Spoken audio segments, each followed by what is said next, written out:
January 10th, 2025. It's a new year.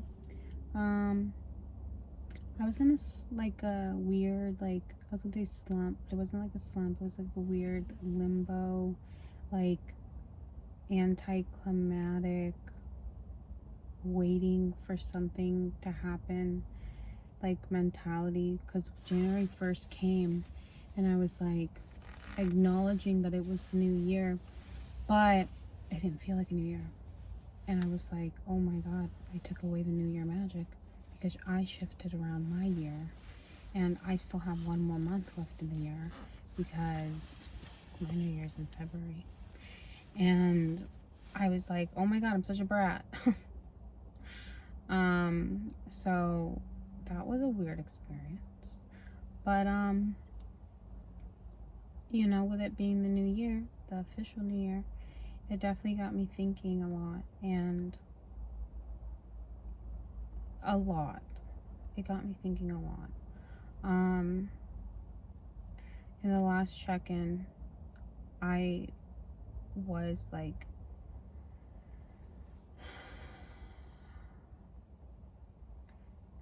in the process of starting to realize a lot of things, and I am very reclusive in a lot of ways.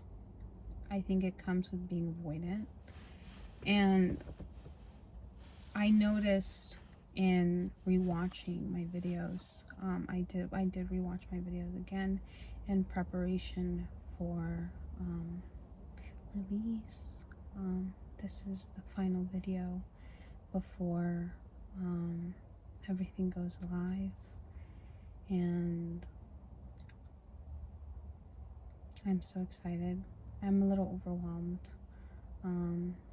because I've been working on this for a year, I put a lot of thought, passion, energy, effort, love into this project, and it's finally going to be out into the world, It's exciting, and I think it's going to be very healing in a lot of ways. And it has that excitement of that new year, fresh start, revolutionary, new me, boom, project reveal. It has a lot of power attached to it. So I can't wait for it to happen and be able to experience that. I think right now what is overwhelming is when I tell people this, they get confused. But I say I'm overwhelmed and underwhelmed. And what I mean by that is I can acknowledge there's a lot of happening around me, but my detachment makes it so that I start being avoidant towards it. So I'm aware, but I'm ignoring it. And that's been a little difficult because I've been trying to be proactive about it. I've been trying recently to be very very present. I've been journaling. I've been trying to hang out with friends. I've been trying to be active on the list. And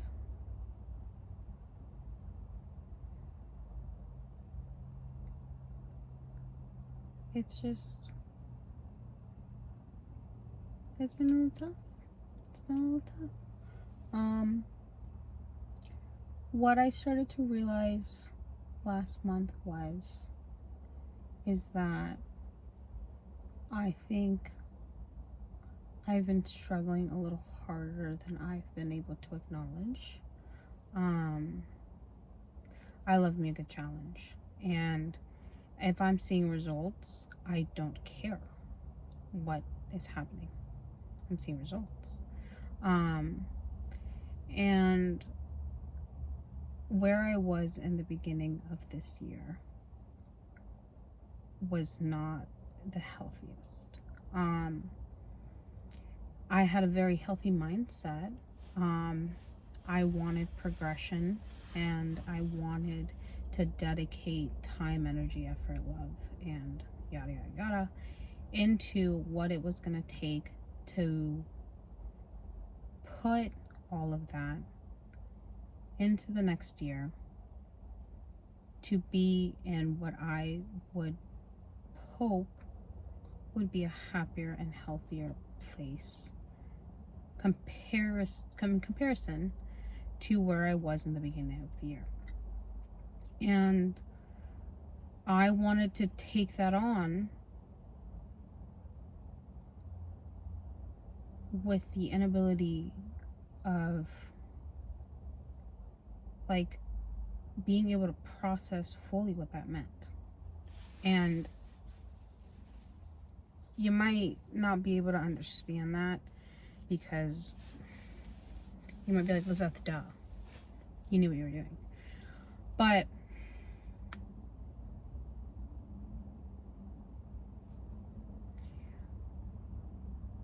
where I was in my PTSD recovery at the time was not at a place where I was capable of acknowledging that.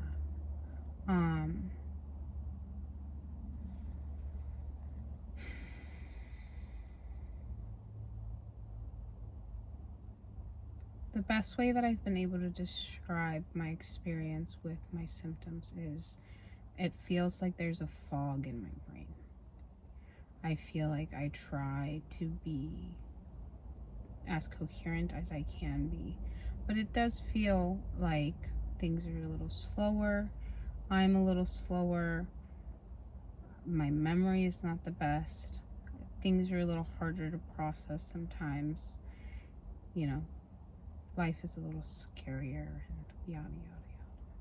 I could go on and on. Probably should go on and on. That's what this is about. But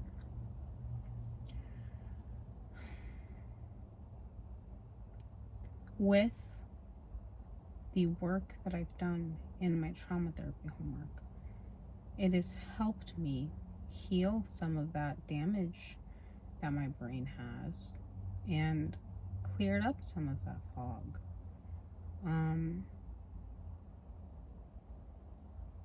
I can see things a little clearer now that I couldn't then. And the things that I can acknowledge now being that health is not linear, progression is not linear, depression is not a fixed solution. There is no fixed solution. It is an up and down loop. It's a cycle. And though all these things are true, one thing is as well. I signed up for this in the beginning of the year,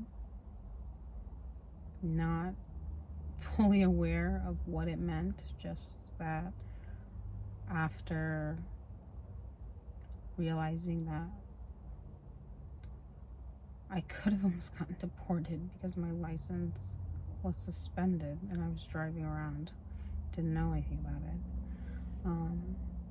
and realizing that I needed to wake up, and wanting to be proactive and wanting to make a change in my life, I decided to give it a shot. And here I am, almost a year later.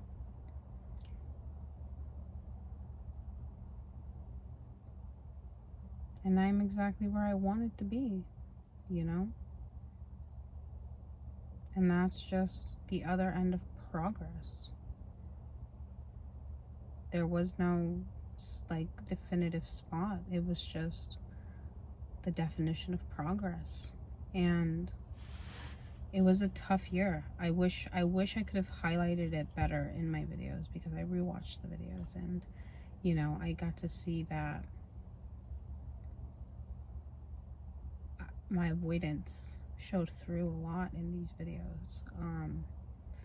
I tried to be as open as I could be. I didn't even document half the things I did on the list. I went to like all these movies with my dad, and I don't know, I think what I didn't document was the movies.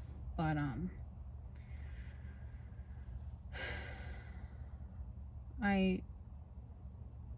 I didn't document how much I was struggling in the beginning. And I didn't document why I was struggling. And out of nowhere, I expressed why I was struggling. And that I feel like there's so much that was missing that I would like to fill in. So let's take it back a notch. I feel like I had it mapped out so that I could do a 6-month period where I did the update on what I remembered about my trauma breakdown. And I was going to do an update on the last video on my trauma breakdown, but I decided I'm going to do it a little differently, and I'm going to release a trauma breakdown update as my catch-up video, as an introduction to my channel. So I figured instead of doing that,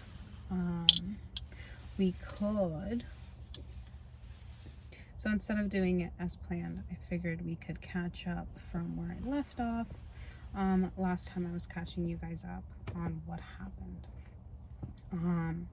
So I left off where I was when we got the lawsuit.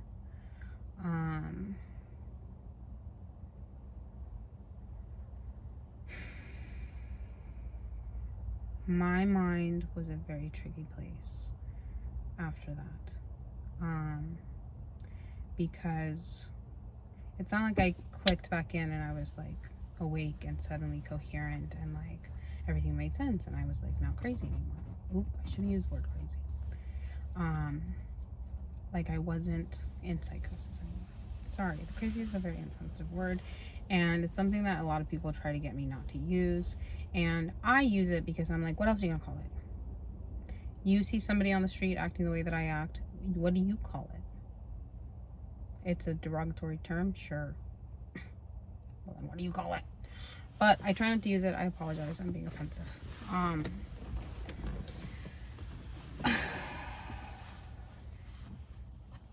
But I was still processing and experiencing psychosis.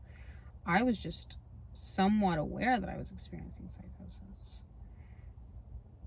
And it was weird. It was like my brain was like, you're a witch. People are after you. And I was like, not right now. I'm getting evicted. And I was like, this isn't real. This isn't real. This isn't real. It's like suddenly everything started to like click back in. And I was like, oh. And like I started to like remember sort of what I had done and had been doing, and the cringe that I experienced. I was like, ooh. And I was like, what happened? And the cringe started turning painful because some of the memories were like so extreme that it literally like hurt. Like I remember I would like wince, and it would happen so often. Like I didn't know how to like exist with it. So we had been evicted. Well, sued. We left, whatever. And we moved into the van, the RV, the Chevy Venture, gang, for a little bit, for like a week. And then we moved into this big like truck panel, like think like a big like truck panel. Girl, look it up. And it was very dark in there. And it didn't help. I mean, beggars can't be choosers, and girl, I'm not ungrateful. I was grateful for anything's been in the streets. But it's like I shut it off. Everything shut off. It's like my mind went blank. I don't remember when it was the first time I showered after that, but it was months. Because I remember days. I remember my dad would like invite me to go to like Albertsons, and I would make it to the car, and I would sit in the car, and my dad would be like, "Come on," and I'd be like, "No." And I would sit in the car and I would cry, and I'd have a panic attack thinking about going inside, because what if somebody recognized me? And I'd freak out, and I'd refuse to leave the panel. And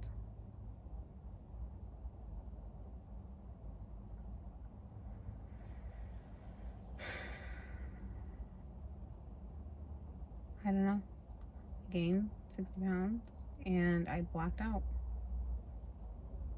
I blacked it out. I blacked it all out.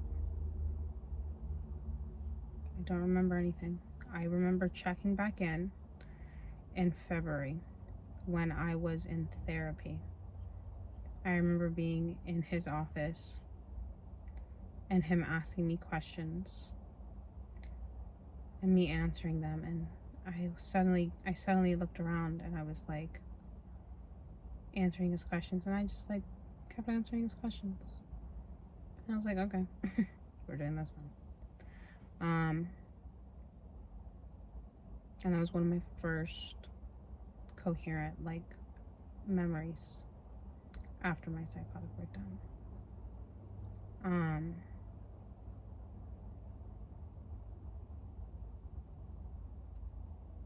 We moved into the RV. You know, I have a timeline, and I can like, I have a video like explaining everything the timeline wise, but like that's drama. And like once we moved into the RV, my mental health got a little bit better.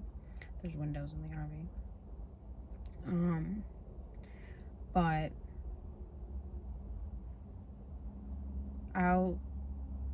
I don't know how to explain it.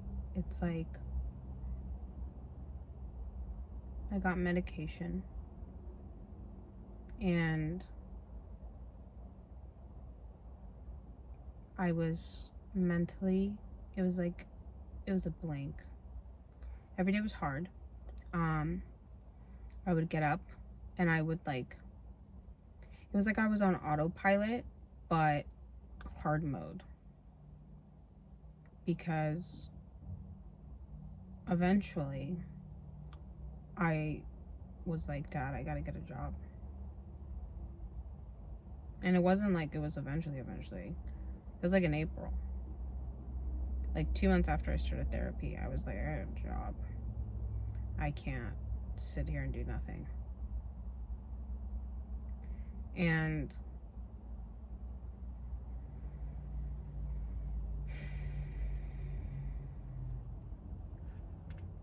I don't want to make that sound like it was a good and or bad thing. I'm glad that I, was able to pull myself out of rock bottom. But looking back at it now, it was more muscle memory than anything.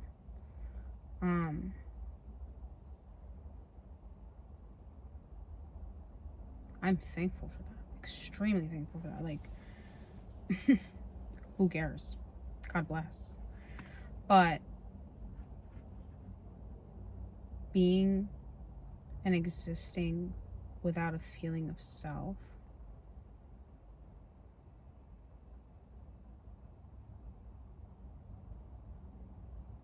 it is It is one hard thing. And the 2 years that followed, you know, me choosing to get up and try to get things back together because I chose not to do my trauma therapy homework. That's what it comes down to. I was told that I would not get better mentally and, you know, symptom wise until I started doing my trauma therapy homework.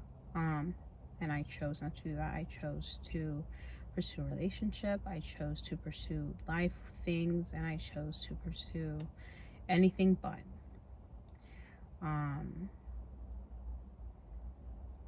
The mental fog. It was inescapable. It was like I was trapped. And starting this year, being forced to be homebound because I couldn't drive because of my license, and deciding to start my trauma therapy homework, deciding to start this New Year's list and this project, struggling with it all year, and preparing to release it and to my trauma therapy homework one last time as the hook to my project.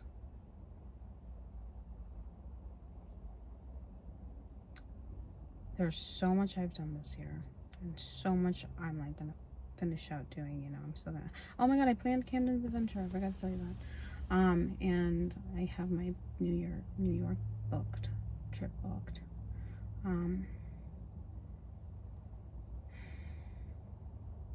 I didn't do everything on the list,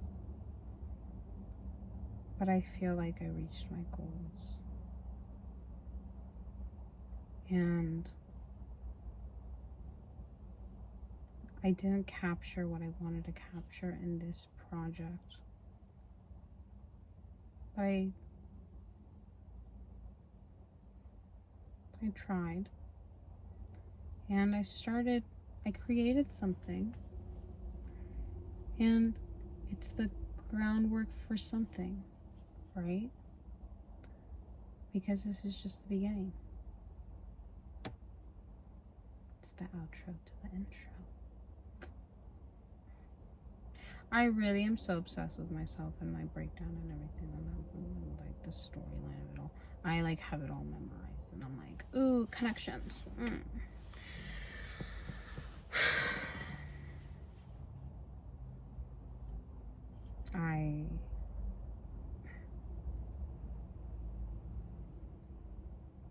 Thank you for watching. I can't wait to meet you.